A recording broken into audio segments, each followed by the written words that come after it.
Ya, kita lanjut pembahasan tentang epistemologi, pengantar epistemologi Islam karangannya Murtada Mutahari.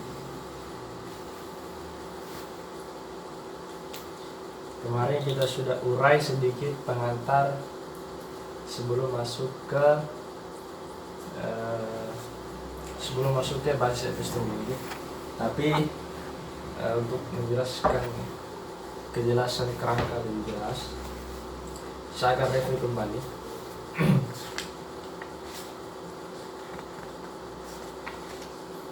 Pada dasarnya manusia itu hidup di alam.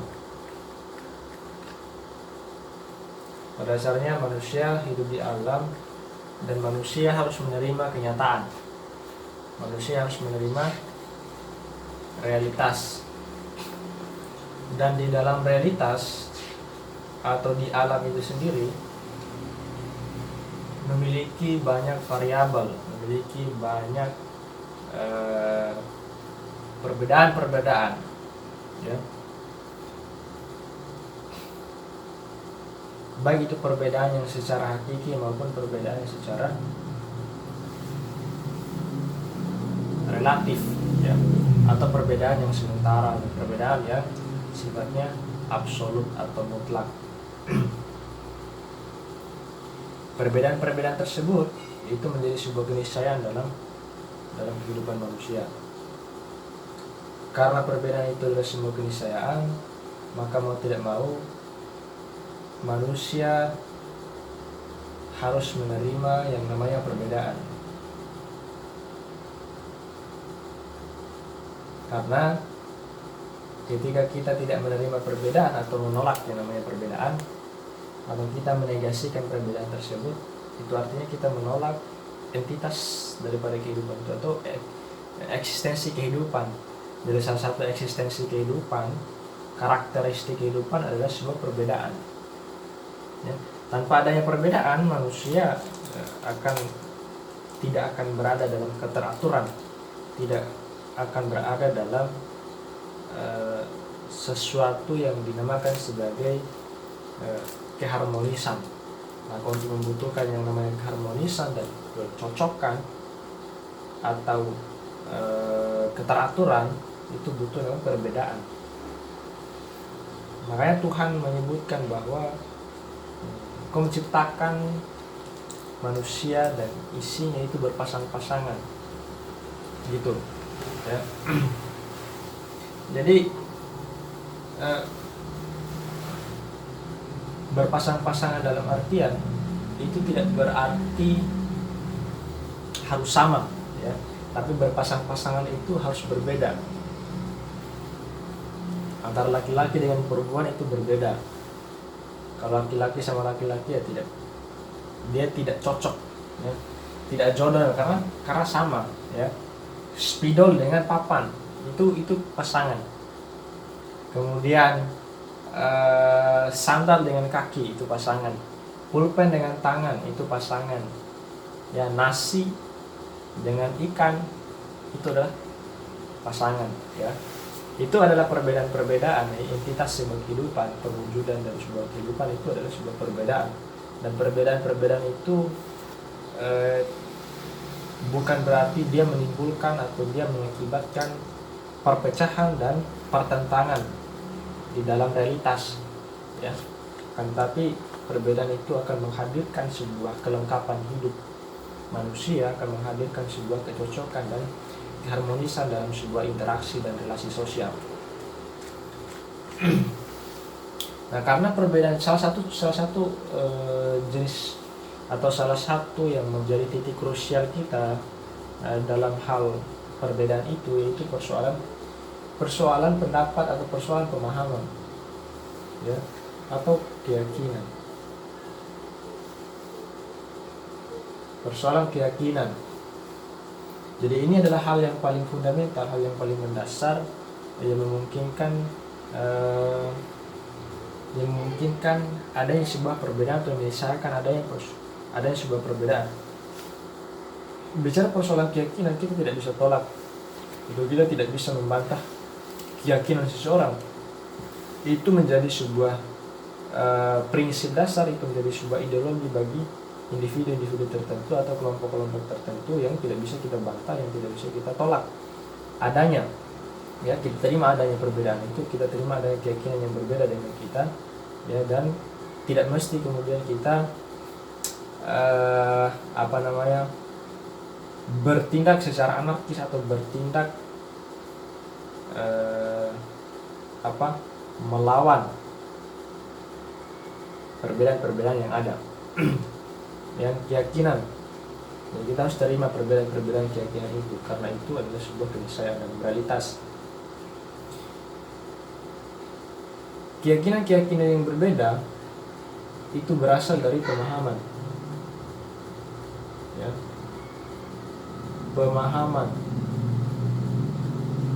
pemahaman seseorang tentang alam, ya.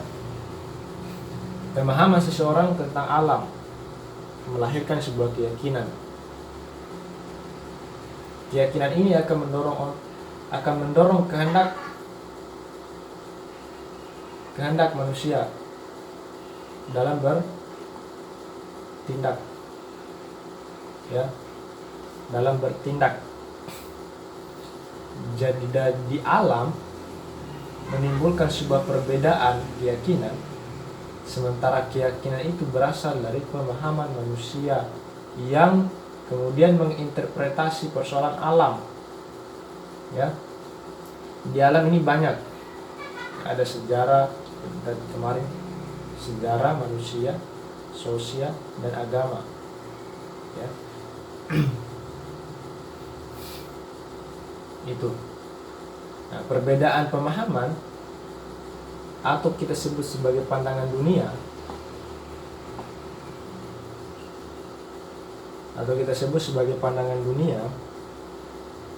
itu adalah sebuah interpretasi dan sebuah kesimpulan seseorang terhadap agama, manusia, masyarakat dengan sejarah. Hadirnya sebuah isme-isme, hadirnya sebuah ideologi berasal dari sebuah pemahaman, ya. Kadang kita menolak modal, atau kadang kita menolak kapital. Tapi ketika kapital itu dipredikasi pada pemahaman atau pada isme-isme, misalnya kapitalisme, nah itu yang kita tolak, karena kapitalisme itu adalah interpretasi terhadap modal atau pemahaman terhadap pemahaman terhadap produksi ekonomi, ya, pemahaman terhadap bagaimana pengelolaan atau distribusi ekonomi itu sendiri, atau distribusi produksi, ya. Begitu juga dengan sosialisme misalnya.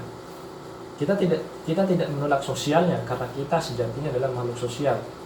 Tapi yang kita tolak adalah sosialismenya, pemahaman atau pandangan tentang sosial. Jadi sosialisme itu cenderung kepada keberpihakan seseorang, keberpihakan individu terhadap sosial. Artinya kepentingan tindakan-tindakan yang dia lakukan itu atas dasar kepentingan sosial. Itu sosialisme. Jadi dia memandang bahwa setiap tindakan itu harus berdasarkan kepentingan sosial. Itu sosial. Orang sosialis yang memandang bagaimana sosial, yang memandang manusia, bahwa manusia itu adalah makhluk sosial. Jadi segala sesuatu yang dimiliki itu bukan milik pribadi, tetapi milik bersama, atau milik secara komunal, secara bersama. Misalnya tanah itu tidak bisa dijadikan sebagai kepemilikan pribadi oleh satu individu, atau misalnya oleh negara misalnya, atau oleh beberapa kelompok, tetapi tanah itu harus dimiliki oleh komunal, yang harus dimiliki secara umum oleh sosial, yang di dalamnya itu dipekerjakan oleh masyarakat itu sendiri, dan semua hasil yang dikerjakan itu didapat berdasarkan pekerjaannya masing-masing. Itu misalnya pandangan sosialis mengenai manusia yang notabene adalah makhluk sosial. Banyak pandangan-pandangan yang lain. Seperti misalnya Islamisme, Islam ya, Islam. Ada orang yang saya menolak Islamisme, bukan berarti saya menolak Islam. Karena ada orang karena kan Islam itu sekarang bukan tidak lagi otentik yang hadir dari interpretasi Nabi kan, Islam, tapi Islam itu hadir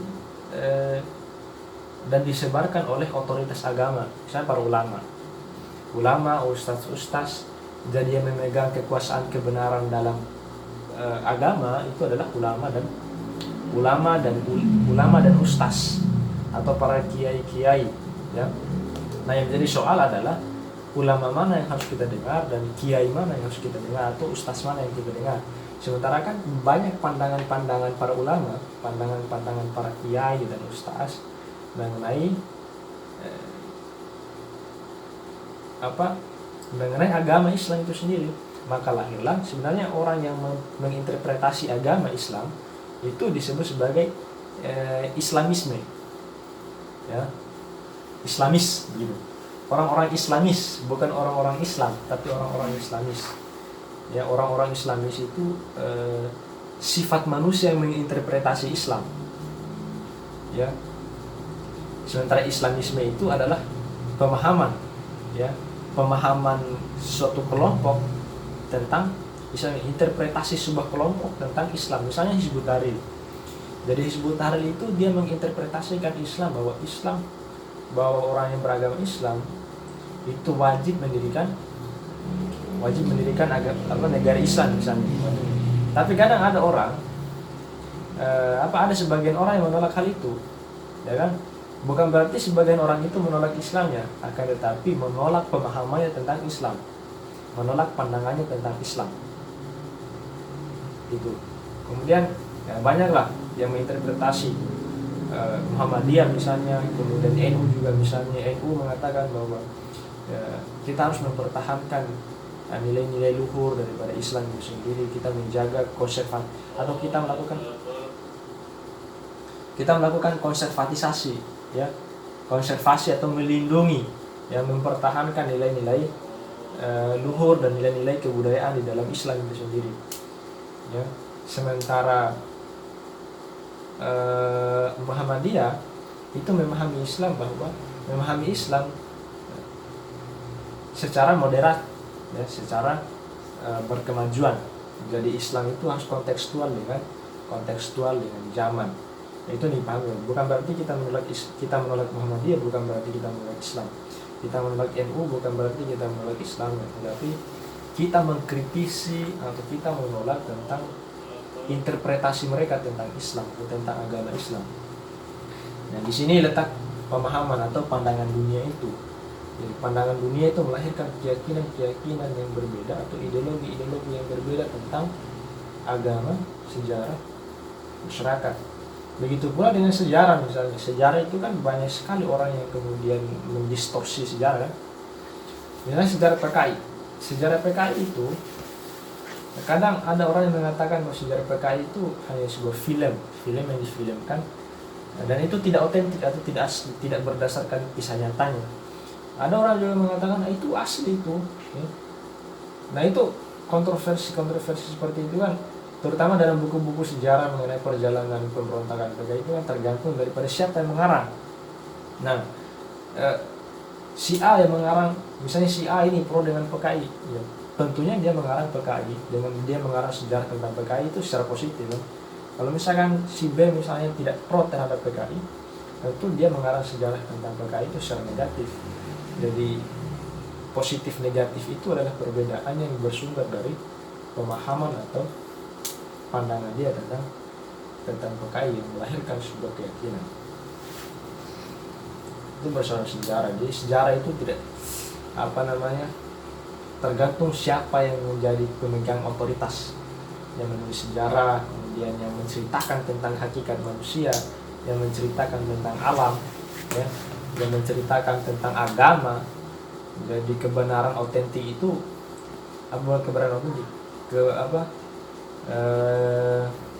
kebenaran itu sifatnya subjektif yang berasal daripada otoritas yang memegang sebuah apa namanya, yang memegang sebuah aspek kehidupan kayak sejarah manusia ya, sosial. Itu ya keyakinan pandangan dunia kami pahami.